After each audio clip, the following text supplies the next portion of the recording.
बंजारा समाजाशी दगाफटका करून त्यांचं 2.5% आरक्षण ज्या जातीनं घेतलं त्या जातीचं बंजारा समाजाशी साम्य आहे का?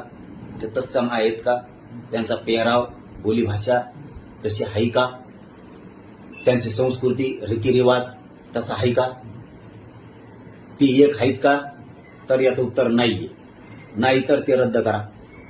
त्याची शोधपत्रिका काढा. आमची शोधपत्रिका मागा. आता तुम्हाला लय बारे सांगितलं मी, माया नादी तुम्ही लागू नका. तुमचं आरक्षण आहे, तुम्ही खा. आमच्या कुणबी प्रमाणपत्राला बोगस म्हणता, शोधपत्रिका काढा म्हणता. आम्ही तुमच्या वाटा गेलो. तुमचं की जे बंजारा समाजाचं आम्ही एक हेत म्हणून आरक्षण घेतलं त्याच्यावरती नोकऱ्या लाटल्या, शिक्षण लाटलं, योजना लाटलं. ते घेतलेलं काढलेला जार, घेतलेलं 2.5% बंजारा समाजाचं आरक्षण हे बोगस पद्धतीने त्यांनी घेतलेले. त्यांच्यावर गुन्हे दाखल करा. ज्यांनी नोकऱ्या घेतल्या त्यांच्या संपत्त्या जप्त करा.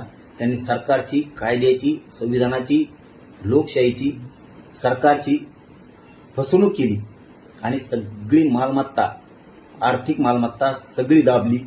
खोटे प्रमाणपत्र, ते बोगस आरक्षण त्यांनी घेतलं. कारण ते खरं आरक्षण सच्च्या बंजारा समाजाचं आहे. ते आरक्षण यांनी घेतलं एक हे म्हणून. ही एक नाहीये, हे सिद्ध झालेलं आहे. आमच्या नादी लागता, आमच्याला शोधपत्रिका काढा म्हणता, बोगस आहे म्हणता. तुमचं खरं बोगस आहे. हे आरक्षण खाल्लं, यांच्या संपत्त्या जप्त करून